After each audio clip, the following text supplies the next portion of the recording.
89 ہے جی۔ سورت کا نام سورۃ النساء، آیت نمبر 118۔ اعوذ باللہ من الشیطان الرجیم، بسم اللہ الرحمن الرحیم۔ لعنہ اللہ نے شیطان کے اوپر لعنت کی۔ وقال، اور شیطان نے کہا، لأتخذن من عبادک نصیبا مفروضا، کہ میں زور بزور تیرے بندوں میں سے ایک خاص حصہ جو مقرر کیا ہوا ہے پکڑوں گا۔ وَلَأُضِلَّنَّهُمْ، البتہ زور بزور میں ان کو گمراہ کروں گا۔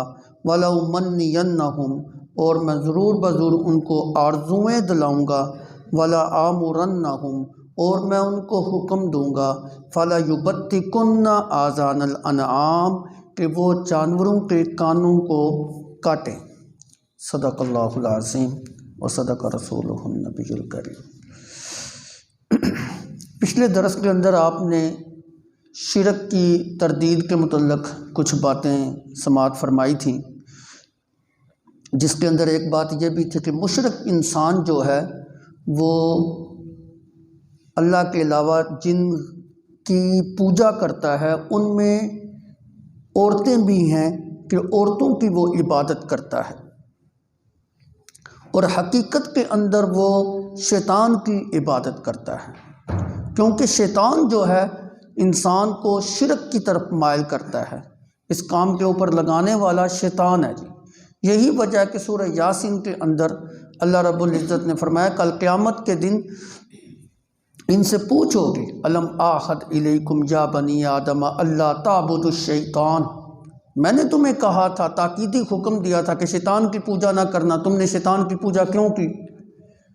حالانکہ دنیا جہان کے اندر کوئی گروہ، کوئی طبقہ، کوئی جماعت ایسی نہیں جو شیطان کی عبادت کرتی ہو۔ تو مطلب یہ ہے کہ جس کی عبادت کی جاتی ہے، درختوں کی جاتی ہے، پتھروں کی جاتی ہے، ولیوں کی جاتی ہے، نبیوں کی جاتی ہے، ستاروں کی جاتی ہے، سورج کو پوجنے والے ہیں، چاند کو پوجنے والے ہیں، جس کی بھی عبادت کی جاتی ہے، حقیقت کے اندر شرک کی طرف لگانے والا جو ہے وہ شیطان ہے۔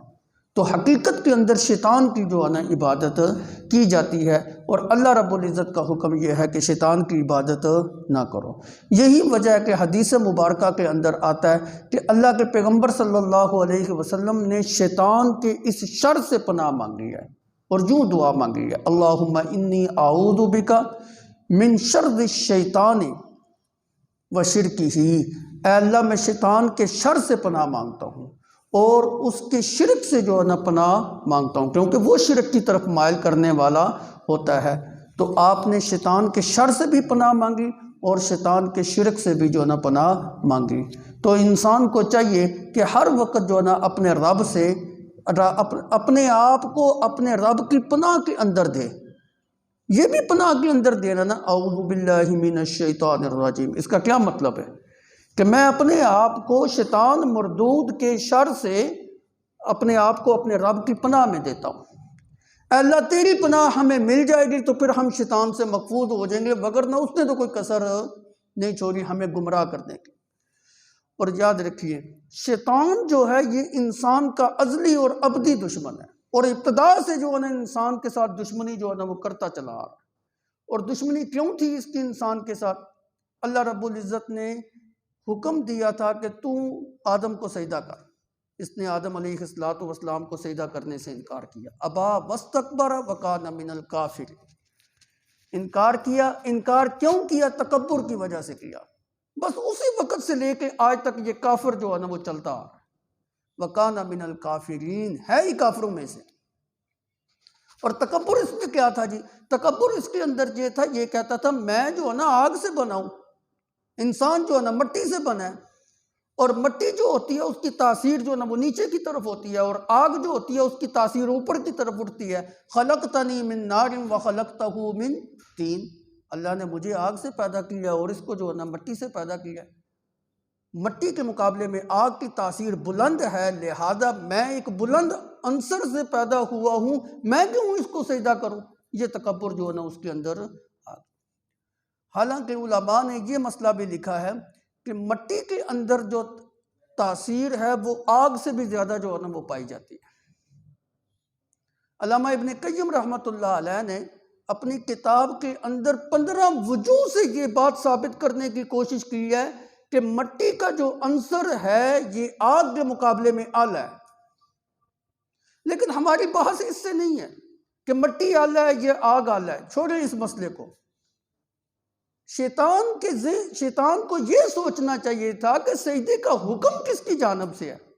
اللہ کی جانب سے، اور اللہ جو ہے وہ مٹی کو بھی پیدا کرنے والا ہے اور آگ کو بھی پیدا کرنے والا ہے۔ بھائی یہ تو دیکھ، تو اللہ کی نافرمانی جو ہے نا وہ کر رہا ہے۔ تو اللہ کی نافرمانی کرنے کی وجہ سے اللہ رب العزت نے اس کو، جس وقت اس نے انکار کیا، نافرمانی کی، آدم علیہ السلام کو سجدہ نہیں کیا، اسی وقت سے یہ ملعون اور مردود جو ہے نا وہ چلا آ رہا ہے۔ اپنے دربار سے اللہ رب العزت نے اس کو نکال دیا۔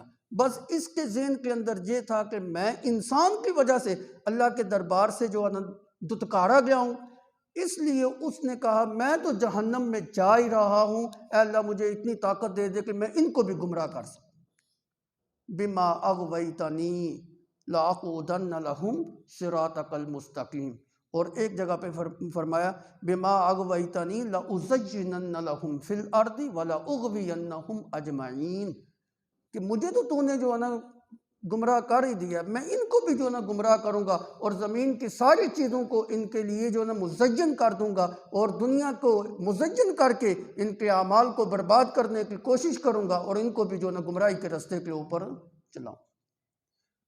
لَأَقْعُدَنَّ لَهُمْ صِرَاطَكَ الْمُسْتَقِيمَ، میں ان کے راستے کے اندر بیٹھ جاؤں گا، ہر سو ان کو گمراہ کرنے کی جو ہے نا کوشش کروں گا، صراط مستقیم سے ہٹانے کی کوشش کروں گا۔ 8ویں پارے کے اندر فرمایا ثُمَّ لَآتِيَنَّهُم مِّن بَيْنِ أَيْدِيهِمْ وَمِنْ خَلْفِهِمْ وَعَنْ أَيْمَانِهِمْ وَعَنْ شَمَائِلِهِمْ، شیطان کہتا ہے میں ان کے آگے سے بھی آؤں گا، میں ان کے پیچھے سے بھی آؤں گا، میں ان کے دائیں طرف سے بھی آؤں گا، میں ان کے بائیں طرف سے بھی آؤں گا، ہر سمت سے آگے ان کو گمراہ کرنے کی کوشش کروں۔ ثُمَّ لَا تَجِدُ أَكْثَرَهُمْ شَاكِرِينَ، اے اللہ پھر تو اکثریت کو جو ہے نا شکر گزاروں میں سے نہیں پائے۔ اللہ نے بھی کہا دفع دور ہو مردود، جا جو تو کر سکتا ہے کر لے، لیکن یاد رکھنا ان عبادی لیس لک علیہم سلطان، جو میرے بندے ہوں گے نا ان کے اوپر تیرا کوئی زور نہیں چلے گا، جا تو بھی اپنی محنت مار لے۔ اب وہ اپنی محنت کے اندر جو ہے نا لگا ہوا ہے، کوشش کر رہا ہے انسان کو گمراہ کرنے کی، لیکن جو اللہ کے سچے بندے ہوتے ہیں ان کے اوپر اس کا زور نہیں چلتا، لیکن وہ بہت تھوڑے بندے ہیں جی، بہت قلیل ہیں جی۔ لوگوں کی اکثریت ایسی ہے جو اس کے اغوا کے اندر جو ہے نا وہ آ گیا، اور اس کا حملہ اتنا سخت ہوتا ہے، اتنا سخت ہوتا ہے، کیونکہ خفیہ دشمن ہے نا، خفیہ دشمن جو ہوتا ہے نا اس کا حملہ بڑا سخت ہوتا ہے۔ اعلانیہ دشمن جو ہوتا ہے، یا یوں کہہ لیں دشمن دو طرح کے ہوتے ہیں، ایک وہ دشمن ہوتا ہے جس کو ہم اپنی آنکھوں سے دیکھ سکتے ہیں، ایک وہ دشمن ہوتا ہے جو نظر نہیں آتا۔ جس کو ہم اپنی آنکھوں سے دیکھ سکتے ہیں ہم اپنا دفاع بھی کر سکتے ہیں، لیکن شیطان یہ ایک ایسا دشمن ہے جو نظر نہیں آتا جی، یہ اس کا حملہ جو ہے نا خفیہ طور پہ ہے۔ تو جس کا حملہ خفیہ ہے جو ہمیں نظر ہی نہیں آتا، ہم اس سے کیسے جو ہے نا بچ سکتے ہیں؟ بچنا جو ہے نا وہ بڑا مشکل ہے۔ اور ایک روایت کے اندر جو آتا ہے کہ اللہ کے پیغمبر صلی اللہ علیہ وسلم نے فرمایا کہ انسان کے جسم کے اندر جو رگیں ہوتی ہیں، جن رگوں کے اندر خون دوڑتا ہے، ان رگوں کے اندر بھی شیطان گھس کر انسان کو گمراہ کرنے کی اور وسوسے ڈالنے کی کوشش کرتا ہے۔ حدیث مبارکہ کے اندر ایک واقعہ آتا ہے، اللہ کے پیغمبر صلی اللہ علیہ وسلم مسجد نبوی شریف کے اندر اعتکاف بیٹھے ہوئے تھے، غالباً رمضان کا مہینہ تھا۔ آپ اعتکاف میں جو ہے نا تشریف فرما تھے۔ ام المومنین حضرت حفصہ رضی اللہ تعالی عنہا ملاقات کے لیے تشریف لائیں، رات کا وقت تھا، اندھیرا تھا، ظاہر بات ہے مسجد کے اندر مسجد کا ماحول ہو، بندہ اعتکاف بیٹھا ہو، تو اعتکاف کی حالت میں عورت کے قریب جانے کی ممانعت ہے، لیکن عورت جو ہے نا مسجد کے اندر آ کے اپنے خاوند سے اگر بات چیت کرنا چاہیے، کوئی کلام کرنا چاہیے، تو اس کی ممانعت نہیں ہے۔ ام المومنین حضرت حفصہ رضی اللہ تعالی عنہا مسجد کے اندر تشریف لائیں، اور آپ نے جو ہے نبی صلی اللہ علیہ وسلم سے بات چیت کی، کلام کیا۔ کلام کرنے کے بعد جس وقت واپس جانے لگے نا، اللہ کے پیغمبر صلی اللہ علیہ وسلم ان کو مسجد کی حدود جہاں پہ ختم ہوتی تھی نا، اس جگہ تک جو نا چھوڑنے کے لیے تشریف لائے، ساتھ چل کے جو نا ادھر تک گئے۔ جب ادھر گئے نا تو دیکھا رستے سے دو آدمی جو ہے نا وہ گزر رہے تھے۔ انہوں نے دیکھا کہ اللہ کے پیغمبر صلی اللہ علیہ وسلم کے پاس ایک عورت کھڑی ہے۔ اب ان کو تو نہیں نا پتا کہ ان کی بیوی ہے۔ آپ صلی اللہ علیہ وسلم نے آواز ماری، اور روایات میں آتا ہے کہ وہ تیزی کے ساتھ چلنے لگ پڑے، دوڑنے لگ پڑے۔ اللہ کے پیغمبر نے ان کو پیچھے سے آواز ماری، ادھر آؤ، کون ہو تم، کیا نام ہے تمہارا، تعارف پوچھا، جی ہم فلاں فلاں ہیں، جی ٹھیک ہے۔ آپ نے فرمایا یہ میری فلاں بیوی ہے۔ انہوں نے کہا یا رسول اللہ، ہمارے تو ذہن میں وہم و گمان میں بھی ایسی بات نہیں، آپ تو اللہ کے پیغمبر ہیں، پیغمبر کے بارے میں کوئی بندہ سوچ سکتا ہے؟ پیغمبر تو امت کا ویسے بھی روحانی باپ ہوتا ہے، پھر مسجد کا ماحول، پھر آپ اعتکاف بیٹھے ہوئے ہوں، کیسے انسان کا وہم و گمان جو ہے نا اس طرف برائی کی طرف جا سکتا ہے؟ اس موقع کے اوپر اللہ کے پیغمبر صلی اللہ علیہ وسلم نے فرمایا ان الشیطان یجری من الانسان مجری الدم، شیطان جو ہوتا ہے نا یہ انسان کے خون کی رگوں کے اندر بھی دوڑتا ہے اور اس کو گمراہ کرنے کی کوشش کرتا ہے۔ ممکن ہے شیطان تمہارے دل کے اندر کوئی وسوسہ ڈال دے کہ اللہ کا پیغمبر ہے، عورت ساتھ کھڑی ہے، رات کا اندھیرا ہے، یہ ادھر کیا کر رہی ہے جی؟ اس لیے میں نے خود ہی تمہارے دین کے اندر آنے والے شبہ اور وسوسے کو دور کر۔ اس سے ایک اور بات بھی ثابت ہو گئی کہ اگر کسی موقع کے اوپر کوئی شریف آدمی پھنس رہا ہو اور ہو وہ پاک صاف، تو اس کو چاہیے کہ اپنی وضاحت خود فرما دے تاکہ لوگوں کے اندر اس کا معاملہ جو ہے نا صاف ہو جائے۔ بالخصوص علماء کو یہ چاہیے کہ اگر جو نا لوگوں کے ذہن کے اندر کوئی وہم آتا ہو، لوگوں کے ذہن میں اس کو دیکھ کر جو ہے نا کوئی وسوسہ آتا ہو کہ اس نے تو یہ کام کیا جی، تو اس کو چاہیے کہ جو نا لوگوں کو اپنی طرف متوجہ کر کے ان کو وضاحت فرما دے، بھائی اصل اس کام کی حقیقت جو ہے نا یہ ہے۔ کیوں؟ عالم کو بری ذمہ ہونا چاہیے، عالم کا دامن جو ہے نا وہ صاف ستھرا ہونا چاہیے، کیونکہ اس نے لوگوں کی اصلاح کرنی۔ اگر لوگوں کے ذہن میں آنے والے میل کو آپ دور نہیں کریں گے، ساری زندگی اس کے ذہن کے اندر کھچڑی پکتی رہے گی، اور وہ کبھی کسی کے پاس جا کے کوئی بات کرے گا، کبھی کسی کے پاس جو ہے جا کے کوئی بات کرے گا۔ جس وقت آپ خود وضاحت کر دیں گے اس کا ذہن جو ہے نا وہ صاف ہو جائے۔ عرض یہ کرنا چاہ رہا ہوں کہ شیطان جو ہے نا وہ یوں انسان کی رگوں کے اندر آ کے جو ہے نا اس کو گمراہ کرتا ہے۔ تو جی اس نے اللہ رب العزت سے جو ہے نا اجازت لے رکھی تھی کہ میں جو ہے نا انسانوں کو گمراہ کروں گا، اور وہ اسی اجازت کے تحت آج تک اور قیامت کی صبح تک جو ہے نا کام جو ہے نا وہ کرتا رہے گا۔ تو اس نے انسانوں کے ساتھ دشمنی پالتے ہوئے ان کو شرک کے رستے کے اوپر لگایا۔ یہی وجہ ہے کہ پچھلے سبق کے اندر جو آپ نے بات پڑھی تھی کہ یہ لوگ جو شرک کرتے ہیں اور عورتوں کو پوجتے ہیں اور شیاطین کو پوجتے ہیں، اصل میں یہ شیطان کی ساری جو ہے نا کارستانی ہے، اور اس نے اس طرف جو ہے نا ان کو مائل کیا ہوا ہے۔ لعنہ اللہ، اللہ نے اس کے اوپر لعنت بھیجی، اس شیطان کے اوپر اللہ نے بھی لعنت کیا اور اس کو اپنی رحمت سے دور کیا۔ وَقَالَ لَأَتَّخِذَنَّ مِنْ عِبَادِكَ نَصِيبًا مَفْرُوضًا، شیطان نے یہ بات کہی تھی کہ میں بھی تیرے بندوں میں سے ایک بڑا حصہ جو ہے نا پکڑوں گا، وصول کروں گا۔ وہ بڑا حصہ لے کے کیا کرے گا؟ ان کو گمراہی کے رستے کے اوپر چلائے گا۔ آج بھی آپ دیکھ لیں لوگوں کی اکثریت جو ہے نا وہ گمراہی کے رستے کے اوپر چلے گی۔ ایک حدیث مبارکہ کے اندر آتا ہے 1000 میں سے 999 آدمی جو ہیں وہ جہنم کے اندر جانے والے ہوں گے، 1000 میں ایک آدمی جنت میں جانے والا ہوگا۔ کبھی سوچے تو صحیح، 1000 آدمی میں ایک آدمی جنت میں جانے والا ہوگا، 999 جو ہے نا وہ جہنم کے اندر جانے والے۔ اور اسی کی طرف اشارہ ہے قرآن پاک کی آیت کے اندر، اللہ نے فرمایا وَلَقَدْ زَرَعْنَا لِجَهَنَّمَ كَثِيرًا مِنَ الْجِنِّ وَالْإِنسِ، جنوں انس کی اکثریت کے ساتھ ہم جو نا جہنم کو بھر دیں گے۔ تھوڑی سی تعداد نہیں ہوگی، جنت میں جانے والے قلیل ہوں گے، جہنم میں جانے والے کثیر ہوں گے، زیادہ جو نہ ہوں گے۔ آج بھی آپ غور کر لیں، لوگوں کی اکثریت جو ہے نا وہ دین سے دور ہے۔ بہت سے لوگ تو ویسے ہی غیر مسلم ہے جی، لوگوں کی اکثریت غیر مسلم ہے، اور جو مسلمان ہیں نا ان کی حالت بھی کبھی آپ دیکھیں نا، اکثریت ایسی ہے جو شرک کے اندر مبتلا ہے، کلمہ بھی پڑھتی ہے، لا الہ الا اللہ کا اقرار بھی کرتی ہے، نمازیں بھی پڑھتی ہے، غیر اللہ کو سجدہ بھی کرتی ہے، غیر اللہ کے نام کی نظر و نیاز بھی دیتی ہے، حضرت علی کو مشکل کشا بھی سمجھتی ہے، شیخ عبد القادر جیلانی کو جو ہے نا ان کے بارے میں اللہ والی صفات بھی ان کے اندر جو ہے نا وہ جانتی ہے۔ ایماندار ہونے کے باوجود، مسلمان کہلوانے کے باوجود پھر جو ہے نا وہ شرک میں لگی ہوئی ہے۔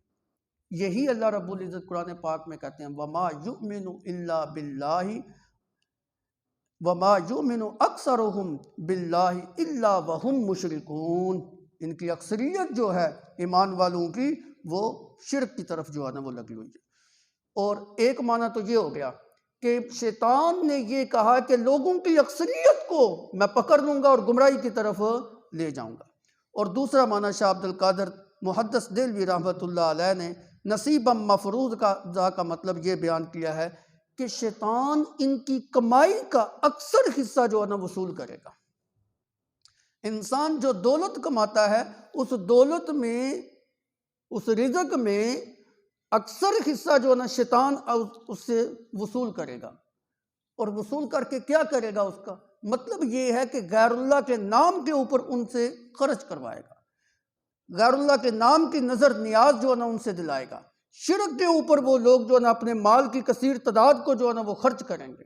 تو وہ یہ بات جو ہے نا کہہ رہا ہے جی وَقَالَ لَأَتَّخِذَنَّ مِنْ عِبَادِكَ نَصِيبًا مَفْرُوضًا، کہ میں تیرے بندوں میں سے ان کے مال کا جو اکثر حصہ ہے وہ ان سے وصول کروں گا، اور وصول کر کے اکثر حصہ جو ہے نا اس کو شرک کی طرف لگاؤں گا۔ تو شاہ عبد القادر محدث دہلوی رحمۃ اللہ علیہ فرماتے ہیں کہ یہاں سے مراد غیر اللہ کے نام کی نظر اور نیاز ہے، کہ وہ شیطان جو ہے نا لوگوں سے غیر اللہ کے نام کی نظر اور نیاز جو ہے نا وہ دلواتا ہے۔ مشرکین مکہ جو تھے نا وہ بھی جس وقت ان کی کھیتیاں پک جاتی تھیں تو ایک حصہ مقرر کرتے تھے، اس حصے کے آگے 2 حصے کرتے تھے، اپنی کھیتی الگ، 2 حصوں میں سے ایک حصہ وہ اللہ کے نام کا دیتے تھے، اور ایک حصہ جو ہے نا وہ اپنے بتوں کے نام کا جو ہے نا وہ رکھتے تھے۔ قرآن پاک میں صراحتاً 8ویں پارے میں اس کا ذکر آیا ہے وَجَعَلُوا لِلَّهِ مِمَّا زَرَعَ مِنَ الْحَرْثِ وَالْأَنْعَامِ نَصِيبًا۔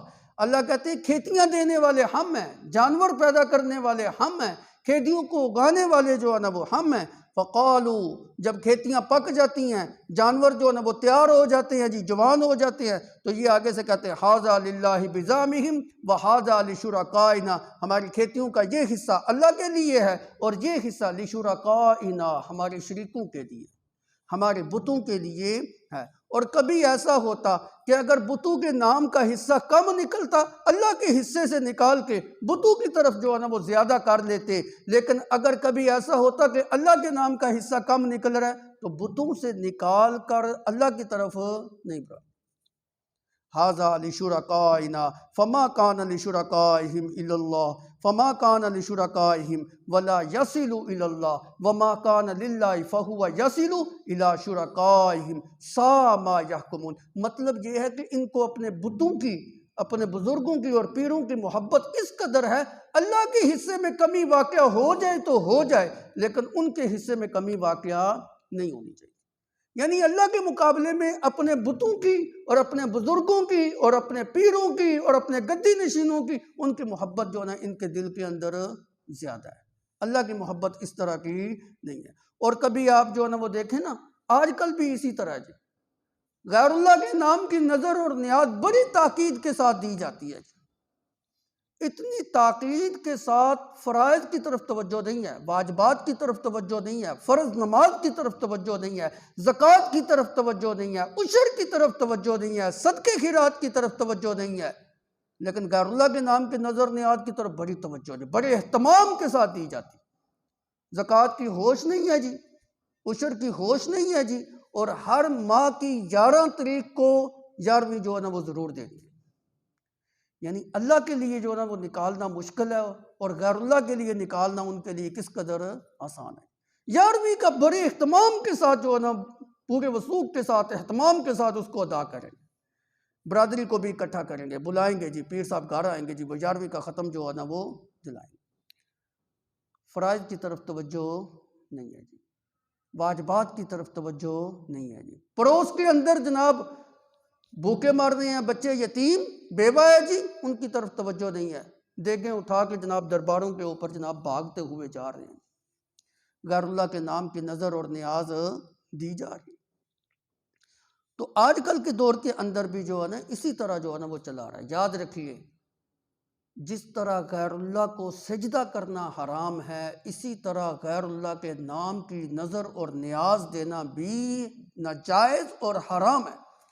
جو انسان کسی نبی کو یا کسی ولی کو یا کسی پیر کو یا کسی پیغمبر کو یا کسی جن کو یا کسی فرشتے کو یا جو ہے نا مخلوق کے کسی بھی فرد کو نفع نقصان کا مالک سمجھتے ہوئے اور تقرب الہی حاصل کرنے کے لیے ان کے آستانوں کے اوپر اگر کھانے اور دیگیں اور چڑھاوے اور نظریں اور منتیں لے کے جاتا ہے اور ان کو کارساز سمجھتا ہے، نفع نقصان کا مالک سمجھتا ہے، یاد رکھیے وہ کھانا بھی حرام ہو جاتا ہے، وہ کھانا بھی نجس ہو جاتا ہے، وہ کھانا بھی پلیت ہو جاتا ہے۔ انسان تو کجا، جانور کے لیے بھی وہ کھانا جو ہے نا وہ کھانا جائز نہیں ہے۔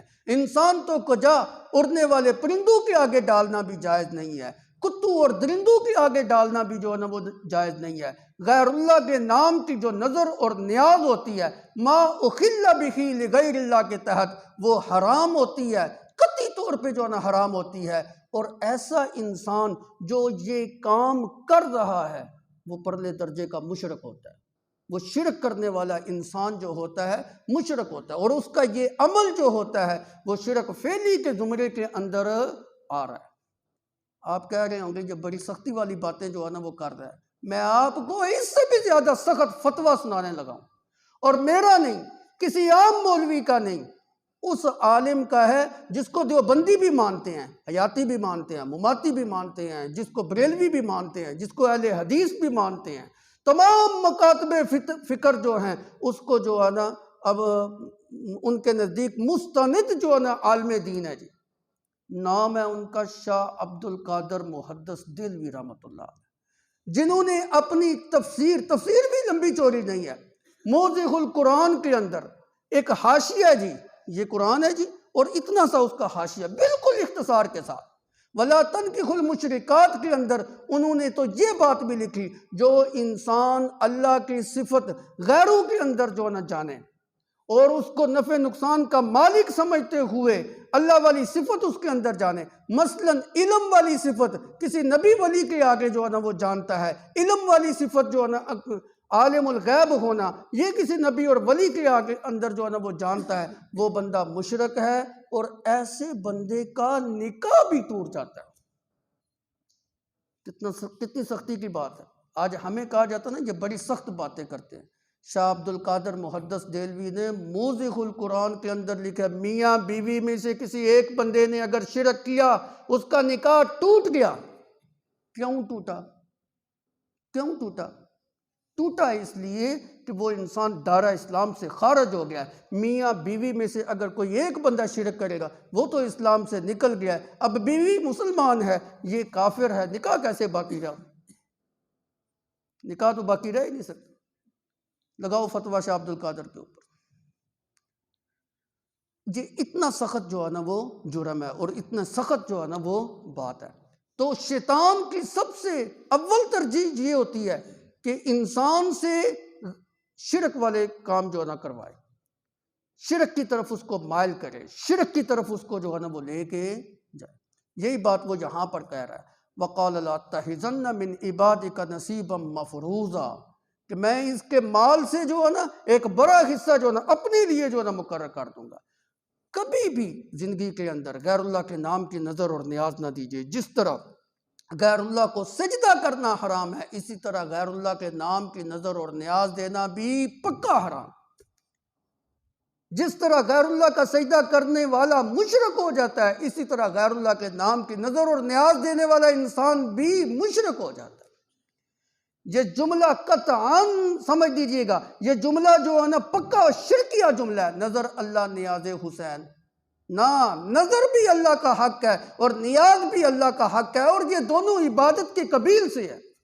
جس طرح نماز پڑھنا، طواف کرنا، روزہ رکھنا یہ عبادت کے قبیل سے ہیں، اسی طرح جو نا نظر اور نیاز بھی عبادت کے قبیل سے ہے۔ جس طرح یہ جسم اللہ رب العزت نے دیا ہوا ہے، شکر کا تقاضا یہ ہے کہ اسی کے آگے جو نہ جھکے، ماتھا اسی کے آگے جو نہ ٹکے۔ اسی طرح مال دینے والی ذات، رزق دینے والی ذات بھی اللہ رب العزت کی ہے۔ شکر کا تقاضا یہ ہے، مالی شکر یہ ہے کہ ہمارا مال بھی اسی کے حکم کے مطابق، اسی کے رستے کے اوپر اور اسی کی خوشنودی حاصل کرنے کے لیے خرچ ہونا چاہیے۔ اگر غیر اللہ کے تقرب کے لیے خرچ کریں گے تو یہ کیا بنے گا جی؟ شرک بنے گا۔ اور شیطان کا تو کام ہی یہ ہے کہ وہ تم کو شرک کی طرف لگانا چاہتا ہے۔ وَلَأُضِلَّنَّهُمْ، اس نے یہ بات بھی کہی تھی، میں ان کو ضرور بضرور گمراہ کروں گا۔ اور اس کے گمراہی کے مختلف طریقے ہیں جی۔ کبھی وہ انسان کو گمراہ کرتا ہے مال کے ذریعے، کبھی وہ انسان کو گمراہ کرتا ہے دولت کے ذریعے، کبھی وہ انسان کو گمراہ کرتا ہے زیور کے ذریعے، کبھی وہ انسان کو گمراہ کرتا ہے زمین اور جائیداد کے لیے۔ آپ دیکھیں نا دنیا کے اندر انہی چیزوں کے لیے جو نہ لڑائیاں ہیں۔ کبھی وہ انسان کو گمراہی کے رستے کے اوپر لگاتا ہے عورت کی خاطر، کبھی وہ انسان کے دلوں کے اندر وسوسے ڈال ڈال کے جناب ان کے عقائد اور نظریات کا بیڑا غرق کر دیتا ہے۔ ابھی میں نے آپ کے سامنے یہ بات رکھی، اس کا حملہ بڑا خفیہ ہے۔ میں اس کی ایک مثال دیتا ہوں جی۔ حدیث مبارکہ کے اندر آتا ہے، اللہ کے پیغمبر صلی اللہ علیہ وسلم نے فرمایا، شیطان انسان کے پاس آتا ہے اور انسان کے پاس آ کے کہتا ہے یہ چیز کس نے بنائی، یہ کس نے بنائی، یہ کس نے بنائی؟ انسان کہتا ہے جی یہ بھی اللہ نے بنائی، یہ بھی اللہ نے بنائی، یہ بھی اللہ نے بنائی۔ آخر میں وہ سوال کرتا ہے اللہ کو کس نے بنایا؟ ایک حدیث کے الفاظ یہ ہیں کہ وہ انسان سے سوال کرتا ہے آسمان کو کس نے پیدا کیا؟ انسان کہتا ہے اللہ نے پیدا کیا۔ زمین کو کس نے پیدا کیا؟ اللہ نے پیدا کیا۔ سورج چاند ستارے فلاں فلاں فلاں چیزوں کو کس نے پیدا کیا؟ انسان جواب دیتا رہتا ہے جی اللہ نے پیدا کیا، اللہ نے پیدا کیا، اللہ نے پیدا کیا۔ آخری حملہ اس کا یہ ہوتا ہے اچھا اللہ کو کس نے پیدا کیا؟ اب یہ ایک سوال تو ہے نا جی۔ اور جو کم عقل لوگ ہوتے ہیں، کچے ذہن کے لوگ ہوتے ہیں، یہاں آ کے پھنس جاتے ہیں، سوچنے کے اوپر مجبور ہوتے ہیں، ہاں بات تو صحیح ہے، اس کو بھی اللہ نے پیدا کیا، اس کو بھی اللہ نے پیدا کیا، اس کو بھی اللہ کو کس نے پیدا کیا جی؟ اللہ کے پیغمبر صلی اللہ علیہ وسلم نے فرمایا جس وقت شیطان تمہیں اس جگہ کے اوپر لے آئے نا، یہ سوال اور وسوسہ تمہارے ذہنوں کے اندر ڈالے، اس وقت فوراً اللہ کی پناہ کے اندر اپنے آپ کو دیا کرو، اپنے آپ کو اللہ کی پناہ کے اندر۔ اور ایک روایت میں یوں آتا ہے کہ آپ نے فرمایا یہ کلمہ جو ہے نا کہا کرو، اعوذ باللہ من الشیطان الرجیم آمنت باللہ ورسولہ۔ اے شیطان ملعون مردود رجیم، تو جتنا بھی مجھے گمراہ کرنے کے لیے وسوسے ڈال، میرا اپنے رب کے اوپر ایمان پختہ ہے، میں اس کے اوپر بھی ایمان لاتا ہوں اور اس کے رسول کے اوپر بھی ایمان رکھتا ہوں، تیری باتوں میں اور تیرے جال میں پھنسنے والا نہیں۔ جس وقت انسان اپنے آپ کو اللہ کی پناہ کے اندر دے دے گا نا، یہ کلمہ پڑھے گا اعوذ باللہ من الشیطان الرجیم، پھر ایک تنبا چک کے نسے دا، پھر اس کو بھاگتے آپ دیکھیں۔ تو عرض کرنے کا مقصد یہ ہے، اس کے گمراہ کرنے کے بڑے بڑے طریقے ہیں۔ اللہ کو کسی نے پیدا نہیں کیا، اللہ ابتدا سے ہے، اللہ اول سے ہے، روز اول سے ہے اور روز آخر تک جو نہ رہے گا۔ اللہ کی ابتدا کا کسی کو علم ہی نہیں ہے اور انتہا کا بھی کوئی علم نہیں۔ انسان کی عقل اس چیز کو پہچاننے سے قاصر ہے کہ اللہ کی ابتدا کب سے ہے، بس وہ اول سے ہے آخر تک ہے۔ ہمارا ایمان ہے جی وہی خالق ہے، ساری کائنات کو پیدا کرنے والی ذات جو ہے نا بس وہی ہے، بس ادھر تک جو ہے نا اپنے آپ کو ختم کر دیں۔ ہمارا ایمان ہے کہ اللہ کی ذات اس کائنات کو پیدا کرنے والی ہے، وہ اکیلا خالق ہے، باقی مخلوق ہے جی، وہ اکیلا جو ہے نا معبود ہے، باقی سارے جو ہے نا وہ عابد ہے، باقی ساری مخلوق اس کے سامنے عاجزیاں کرنے والی ہے، وہ طاقتور ہے، وہ علی کل شیء قدیر ہے، وہ اپنی طاقتوں کے ساتھ جو ہے نا عرش مستوی کے اوپر بیٹھا ہوا ہے جی، ساری کائنات کا نظام جو ہے نا سنبھالے ہوئے ہے، آسمان کو کھڑا کیا ہوا بغیر ستون کے، زمین کو پانی کے اوپر بچھایا، اس کے حکم کے ساتھ چاند ستارے سورج جو ہے نا گھوم رہے ہیں جی، جب تک اس کا حکم ہوگا یہ نظام جو ہے نا وہ چلتا رہے گا، جب ختم ہوگا تو اسی کے حکم کے ساتھ جو ہے نا ختم ہوگا۔ ہر کسی کو رزق بھی دے رہا ہے جی، صحت بھی دے رہا ہے جی، دولت بھی دے رہا ہے جی، کسی کو اولاد دے رہا ہے جی، کسی کو کوئی خزانے سے نواز رہا ہے جی، کسی کو زندگی دے رہا ہے جی، کسی کو موت جو ہے نا وہ دے رہا ہے جی، کوئی اس کو روکنے والا نہیں، ٹوکنے والا۔ یہ دنیا کا ایک نظام جو ہے نا چل رہا ہے، ہمیں بڑا افسوس ہوتا ہے، والد چلا گیا جی، والدہ چلی گئی جی، بیٹا فوت ہو گیا جی، فلاں جو، اللہ کے ہاں یہ کچھ نہیں، نظام اسی طرح جو ہے نا وہ چل رہا ہے۔ ہماری کیا حیثیت ہے؟ بڑی بڑی شخصیات جو ہے، نامور قد آور شخصیات، اس دنیا کو چھوڑ کے وہ بھی چلے، سب سے زیادہ پیاری شخصیت اللہ کے ہاں میرے نبی محترم مکرم صلی اللہ علیہ وسلم کی ہے۔ کیا آپ کے اوپر موت نہیں آئی؟ کیا آپ نے اس جہان کو چھوڑا نہیں ہے؟ چلے گئے۔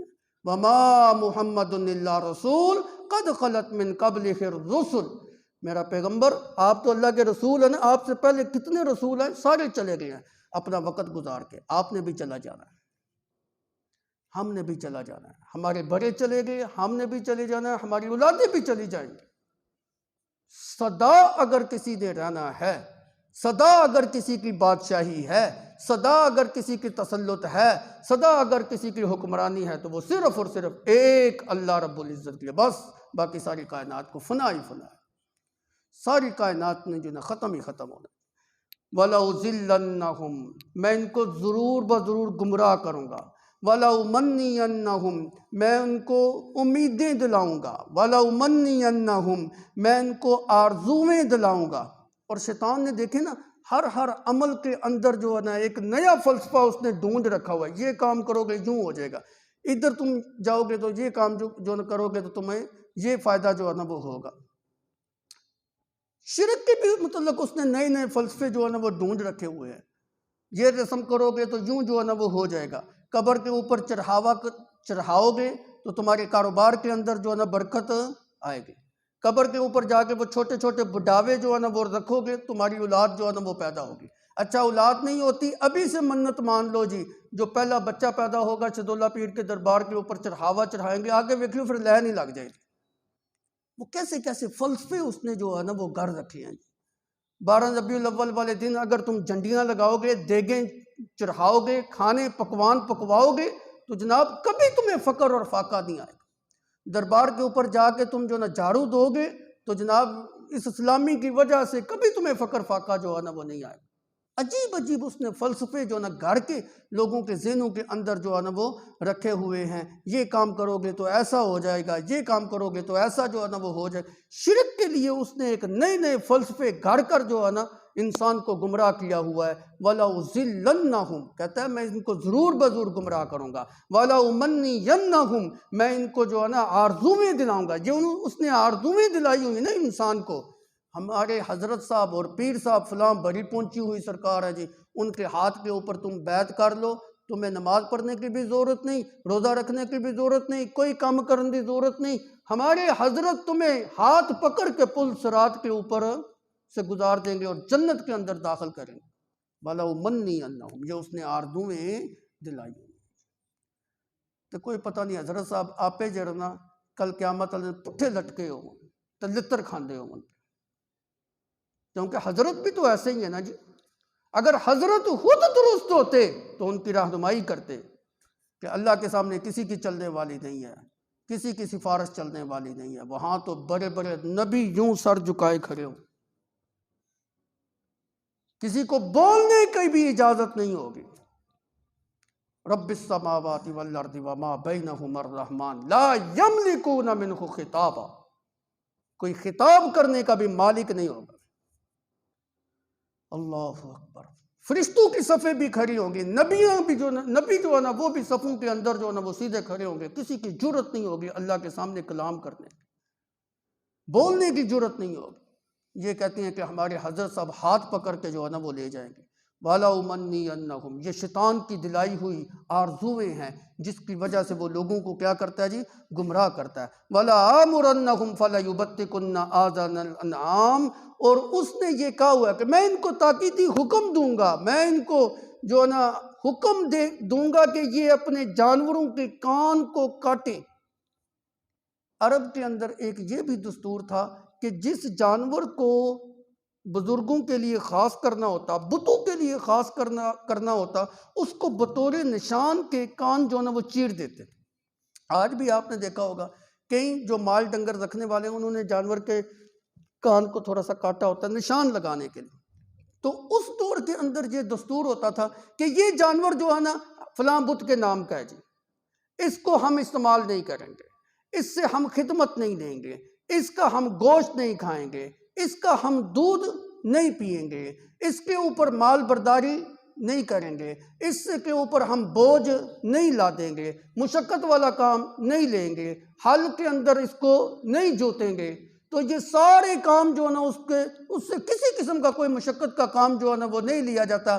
جانور کو اللہ نے پیدا کیا ہے انسان کی خدمت کے لیے، یہ اس جانور کی خدمت کے اندر جو ہے نا وہ لگ جاتے جی، کہ یہ ہمارے پیر صاحب کے، یہ ہمارے فلاں گدی نشین صاحب، یہ بت کے نام کے جو نا یہ جانور اس کو کے لیے ہم نے مقرر کیا ہوا ہے۔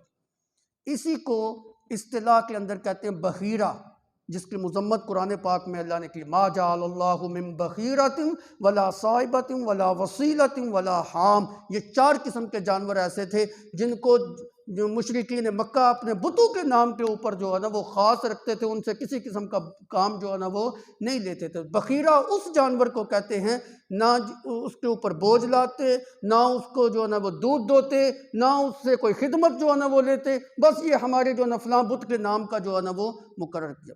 آج بھی اسی طرح جی، کسی بندے کے پاس بہت ساری بھینسیں ہیں نا جی، تو شیطان نے ان کو یوں جو نا آرزویں اور گمراہ کیا ہوا ہے، امیدیں دلائی ہوئی ہیں، تیری پاس بہت ساری بھینسیں ہیں، ایک بھینس کا دودھ جو ہے نا دربار کے نام کے لیے وقف کر دے، تیرا کبھی بھی جو نا باقی بھینسوں کا دودھ خشک نہیں ہو۔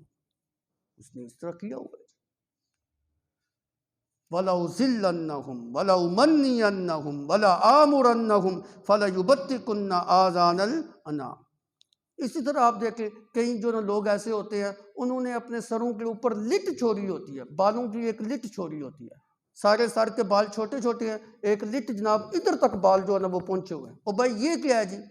بھائی بچپن کے اندر ہمیں کوئی تکلیف تھی جس کی وجہ سے ہم جو ہے نا فلاں دربار کے اوپر سلامی پیش کرنے کے لیے گئے، ادھر جا کے ہم نے یہ منت مان لی کہ میں اپنے سر کے یہ جو چوٹی ہے نا اس کے بال نہیں کاٹوں گا۔ انہوں نے کیا کیا تھا؟ جانور کو اس کے لیے خاص کر لیا۔ انہوں نے کیا کیا؟ سر کی ایک چوٹی کو جو نا پیر صاحب کے نام کے لیے مقرر کر دیا۔ کسی نے پیر صاحب کے نام کے اوپر جو نا ان کے کہنے کے اوپر ہاتھ کے اوپر جو نا کوئی کرا پہنا ہوا ہے۔ کسی کو پیر صاحب نے یہ کہا تیرے جسم کے اندر بڑی گرمی ہے جی، ٹھنڈک حاصل ہوتی ہے جی فیروزے سے، اس نے اپنے پیر کے کہنے کے اوپر انگوٹھی کے اندر فیروزے والا نگ جو ہے نا وہ پہنا ہوا ہے۔ اور کسی کو جناب گرمی کی ضرورت ہے تو اس کو یاقوت کا جو ہے نا وہ کہا ہوا ہے۔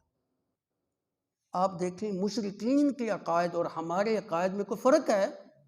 جس طرح کی ان کے عقائد تھے بے ہی نہیں کی، اسی طرح ہمارے عقائد ہے۔ فرق بس یہ ہے کہ وہ کلمہ نہیں پڑھتے تھے کیونکہ ان کو اس کا مفہوم آتا تھا، ہمیں اس کا مفہوم نہیں آتا، ہم رٹا رٹائے جس طرح کسی نے طوطے کو جو ہے نا سکھلا دیا ہو لا الہ الا اللہ محمد الرسول اللہ، معنی مفہوم ہم نے سیکھنے کی کوشش نہیں کی۔ شرک بھی ہو رہا ہے جی، غیر اللہ کو سجدے بھی ہو رہے ہیں جی، نظریں بھی دیے جا رہے ہیں جی، نذرانے بھی دیے جا رہے ہیں جی۔ شرک کا کوئی ایسا عمل جو مشرکین مکہ کے اندر پایا جاتا تھا ہم سے چھوٹا ہوا نہیں، کلمہ بھی ہم پڑھ دیں، کوئی بخشش نہیں۔ یہ شیطانی اغوا ہے، انسان کو چاہیے اس سے بچے۔